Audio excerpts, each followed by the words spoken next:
Chapter number 13 regression equation. ये अपना equation का पार्ट 2 हो गया है ना, पार्ट सेकंड।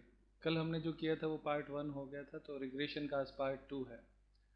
आज जो क्वेश्चन आपके सामने है उसमें सबसे पहले देखो लिखा हुआ है, ये आपके क्वेश्चन नंबर 17 है, मीन मार्क्स। मीन का मतलब होता है एक्स बार। तो स्टैटिस्टिक्स को हम एक्स कहेंगे और अकाउंट को हम वाई कह देंगे, ठीक है। तो ये x है, ये y है। तो यहाँ पे अब अगर हम कहें तो ये 75 जो है वो x बार है और ये y बार है। स्टैंडर्ड डेविएशन का सिंबल ये होता है इस तरीके से। तो ये स्टैंडर्ड डेविएशन x है और ये स्टैंडर्ड डेविएशन y है, और कोरिलेशन दोनों में कॉमन होता है। आपसे प्रश्न पूछा यदि स्टैटिस्टिक्स में 65 मार्क्स हों तो अकाउंट में कितने मार्क्स होंगे, ये अपने को बताना है।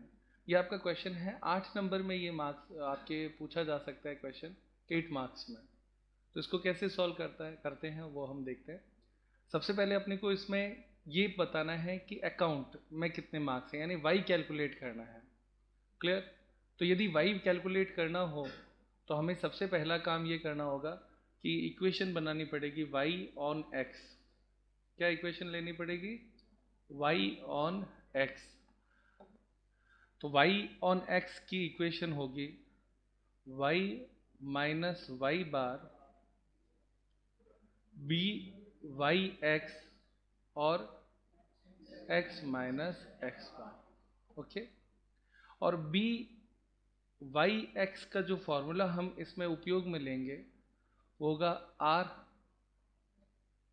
ऊपर की तरफ स्टैंडर्ड डेविएशन y और x पीछे है तो बट्टे में आ जाएगा स्टैंडर्ड डेविएशन x। ये सीखा था ना हमने कल। तो ये फॉर्मूला अपने को इसमें अप्लाई करना है, तो कर लेते हैं जल्दी से। तो r दिया हुआ है 0.72, ये देखो यहाँ पे दिया हुआ था ना r 0.72।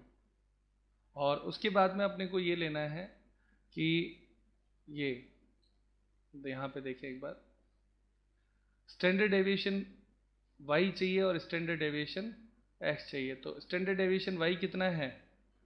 8 है और ये 6 है। तो यहाँ पे देखो 8 ऊपर की तरफ आ जाएगा और बट्टे क्या आ जाएगा? 6 आ जाएगा। अब आप इसे सॉल्व करेंगे तो b y x आएगा, इसको इससे गुणा करके भाग देना है। कितना आता है? 0.96। ये आपका बी एक्स वाई आ गया। यहाँ तक कोई दिक्कत प्यारे बच्चों? अब हम ये जो इक्वेशन है इस इक्वेशन में सारी चीज़ें पुटअप करेंगे। तो y कितना है पता नहीं, तो y को y की तरह रहने दो। माइनस y बार कितना है? हाँ बेटा 17, 70, हाँ 70। फिर उसके बाद में बी वाई एक्स हमने निकाला 0.96 और ब्रैकेट में x माइनस एक्स बार कितना है? 75। इस इक्वेशन में हमने सारी वैल्यूज पुट कर दी हैं। अब आप इसे सॉल्व करेंगे। इसको भी मैंने बताया कि y को केवल इधर रखना है, बाकी सारी चीज़ें उधर चली जाएंगी। तो पहले इस 0.96 को इससे गुणा कराएंगे और फिर 0.96 को इससे गुणा कराएंगे। तो अब आप इसे सॉल्व करेंगे तो आएगा 0.96x माइनस, इसको इससे गुणा किया कितना आया? हाँ बेटा 0.96 को 75 से गुणा करेंगे 72, और उसके बाद में ये जो 70 है वो उधर जाके माइनस से प्लस हो जाएगा, तो प्लस का 70। अब आप इसे सॉल्व करेंगे तो y is equal to 0.96x minus 2, ये आपकी इक्वेशन आ गई। कोई दिक्कत प्यारे बच्चों? अब इस इक्वेशन में x की वैल्यू पुटअप करनी है, तो y is equal to 0.96 into X कितना कहा? 65। तो अगर x इज इक्वल टू 65 है तो y बराबर कितना आएगा? इसे सॉल्व करके बता दो। 60.4। इसे जब आप सॉल्व करेंगे तो ये आपका आंसर आ गया। ये इतना ही सवाल है, सही है ना? अगर x की वैल्यू दे रखी हो तो y की वैल्यू वैसे कैसे कैलकुलेट की जाएगी, ये इतना सा क्वेश्चन है, सीधा सीधा कर दिया। इसमें दोनों इक्वेशन बनाने की ज़रूरत ही नहीं है, एक बार आप क्वेश्चन को यहाँ से वापस देख लें। इस क्वेश्चन में हमारे पास x बार, स्टैंडर्ड डेविएशन और कोरिलेशन 3 चीज़ें थी, और हमें कहा गया था कि यदि 65 है स्टैटिस्टिक्स में मार्क्स तो अकाउंट में कितने होंगे, तो अकाउंट y है, तो y ऑन x कैलकुलेट करना था। y ऑन x की इक्वेशन है y minus Y bar is equal to B Y X X minus X bar. इसमें हमें बी वाई एक्स को सॉल्व करना था, तो ये हमने बी वाई एक्स सॉल्व किया। उसके बाद में जब हमने इसमें वैल्यूज़ पुट करी तो ये इक्वेशन फाइनली यहाँ पे आ गई, और इस इक्वेशन में हमने क्या किया, x की वैल्यू पुट करी 65, तो इसका आंसर आ गया। ये इतना ही क्वेश्चन है। ठीक है प्यारे बच्चों, यहाँ से वापस शुरू कर देता हूँ। क्वेश्चन नंबर 21, इसमें आपको दिया हुआ है, गिवन है sigma X is equal to 56, sigma Y is equal to 40, X square दे रखा है 524, वाई स्क्वायर दे रखा है 256, एक्स वाई दे रखा है 364 और एन दे रखा है 8। यहाँ तक हो गया। एक्स का वाई पर प्रतिगमन रिग्रेशन कैलकुलेट करना है और कोरिलेशन कैलकुलेट करना है। तो सबसे पहले अपने को इसमें ये चाहिए होगा बी एक्स वाई और बी वाई एक्स, तो इसके नए फॉर्मूले हम लोग लिखते हैं, जल्दी से देखें। इसमें आपके सबसे पहले लिखो सिग्मा एक्स वाई गुणा N minus sigma X into sigma Y, ये ऊपर वाले हिस्से में आ जाएगा। इसके डिवाइड में पीछे वाई है इसलिए सारा वाई का आएगा, सिग्मा वाई स्क्वायर गुणा एन माइनस सिग्मा वाई का होल स्क्वायर।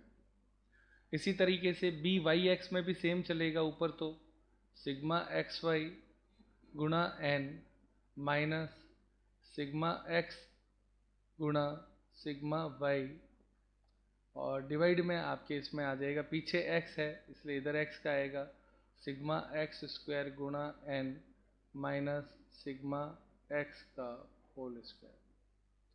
ये दो फॉर्मूले अप्लाई करने से हमें बी एक्स वाई और बी वाई एक्स मिल जाएगा। ऐसा तब होता है जब इस तरीके के प्रश्न, जब केवल सिग्मा एक्स दिया हुआ हो, डी शब्द ना हो।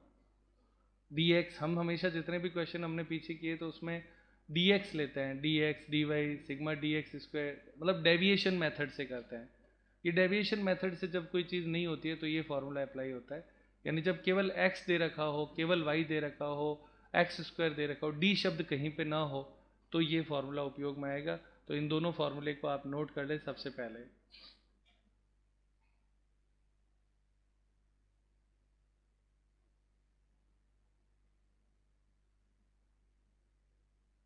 अब अपने इस प्रश्न में इसने कौन सी इक्वेशन पूछी है, x ऑन y, तो इसका फॉर्मूला होता है x माइनस एक्स बार बी एक्स वाई और ब्रैकेट में y माइनस वाई बार, ये इक्वेशन बनानी है। अब इस इक्वेशन को बनाने के लिए हमें क्या चाहिए, बी एक्स वाई चाहिए। तो बी एक्स वाई का फॉर्मूला कौन सा है, ये रहा ऊपर, तो लिखेंगे B X Y is equal to sigma X Y कितना है 364 इंटू 8 माइनस सिग्मा एक्स और सिग्मा वाई कितना कितना है 56 इंटू 40 अपॉन में इसमें लेना है सिग्मा वाई स्क्वायर कितना है 256 गुणा 8 माइनस 40 का होल स्क्वायर। अब आप इसे सॉल्व करें, इसकी इससे गुणा करा दें, इसको इससे गुणा करा दें, इसकी इससे गुणा करा दें और 40 का स्क्वायर करें, तो ऊपर पहले बताए कितना आता है 2912। कैसे ही बता दो, टोटल है क्या ये अलग अलग है, हाँ, माइनस 2240 अपॉन 2068 048 2048 माइनस 1600। अब आप इसे सॉल्व करेंगे तो फाइनल आंसर बता सकते हो, 1.5। ये अपना बी एक्स वाई आ गया। अब इस बी एक्स वाई को इस जगह पे लिखना है, ठीक है। बाकी सारी चीजें एक्स बार वाई बार दिया हुआ है क्या प्रश्न में? नहीं दिया हुआ, नहीं दिया हुआ ना, तो इसको भी ले लेंगे। तो लिखिए एक्स बार का फॉर्मूला लिखें सिग्मा एक्स अपॉन एन, और वाई बार का फॉर्मूला हो जाएगा सिग्मा वाई अपॉन एन। तो सिग्मा एक्स कितना है? 56/8 7, और सिग्मा वाई है 40/8 बराबर 5। दोनों आंसर आ गए। अब इक्वेशन की सारी चीजें हमारे पास हो गई है। तो अब आप सॉल्व करें। x माइनस एक्स बार, बी एक्स वाई और y माइनस वाई बार, ये इक्वेशन सॉल्व करनी है। तो सबसे पहले वैल्यूज पुट करनी पड़ेगी। x की जगह पे तो x ही रहेगा, माइनस एक्स बार आ गया आपका 7 बराबर बी एक्स वाई है 1.5 ब्रैकेट में y माइनस ये आपके हो जाएगा 5। अब आप इसे सॉल्व करेंगे तो इसको उधर ले जाना है, इसको इन दोनों से गुणा करवानी है। तो सॉल्व करते हैं इसे। x आगे केवल यही रखना है, बाकी सारी चीज़ें उधर चली जाएंगी। तो 1.5 इंटू वाई, तो 1.5 वाई माइनस 7 को उधर पहले 1.5 को इससे गुणा कराओ, कितना आता है? 7.5, और ये जो माइनस है उधर आके प्लस का 7 बन जाएगा। अब आप इस इक्वेशन को सॉल्व करके फाइनल आंसर आएंगे, प्लस और माइनस में माइनस बड़ा है तो -0.5, ये आपके आंसर आया इक्वेशन का। ठीक है, आंसर दिया हुआ होगा, ये देखो एक बार। तो ये आपका आंसर हो गया।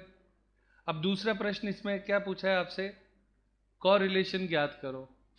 तो कोरिलेशन के लिए हमें कैलकुलेट करना पड़ेगा। पहले बी कौन सा किया था? एक्स वाई किया था क्या? अब बी वाई एक्स कैलकुलेट करना पड़ेगा। तो बी वाई एक्स कोरिलेशन की गणना करनी है हमें, इसके लिए ऐसा करना पड़ रहा है। तो बी वाई एक्स का फॉर्मूला बोलना बेटा क्या होता है? एन गुणा sigma X Y minus sigma X into sigma Y, upon में पीछे एक्स है तो सारा एन गुणा sigma X square minus sigma X का होल स्क्वायर। अब आप इसमें वैल्यू पुटअप कर सकते हैं। 8 इंटू 364 माइनस 56 इंटू 40, ये चीज़ ऊपर पहले सॉल्व करी हुई है तो वापस पूरी पूरी उठा लेंगे वहाँ से। और 8 इंटू एक्स स्क्वायर कितना है?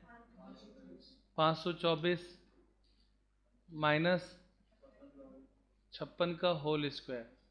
अब आप इसे फिर से सॉल्व करेंगे तो ऊपर वाली संख्या तो सीधी बोल दो, कितनी थी? 672, अपॉन में बट्टे में इसकी गुणा कर लो और इसको घटाना है। फाइनल बता दो।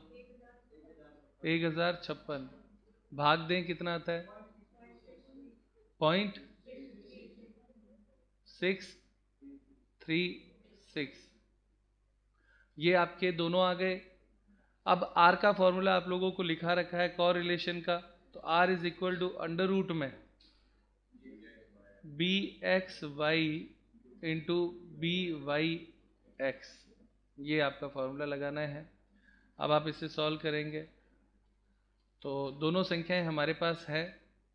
Are is equal to under root में सिग्मा एक्स वाई कितना है? 1.5 इंटू 0.636, इन दोनों की गुणा करके अंडर रूट कर दो, आंसर आना चाहिए 0.77। ये आपका आंसर हो गया, इसे नोट कर लो। देखें, दोनों ही क्वेश्चन अलग तरीके के थे पर दोनों ही हमने आराम से कर लिए। इसके लिए हमें बस एक नया फार्मूला और जोड़ना पड़ा इसमें। तो बस ये इतना ही है चैप्टर। इस चैप्टर की मुख्य बातें सारी आज समाप्त होती हैं। ठीक है।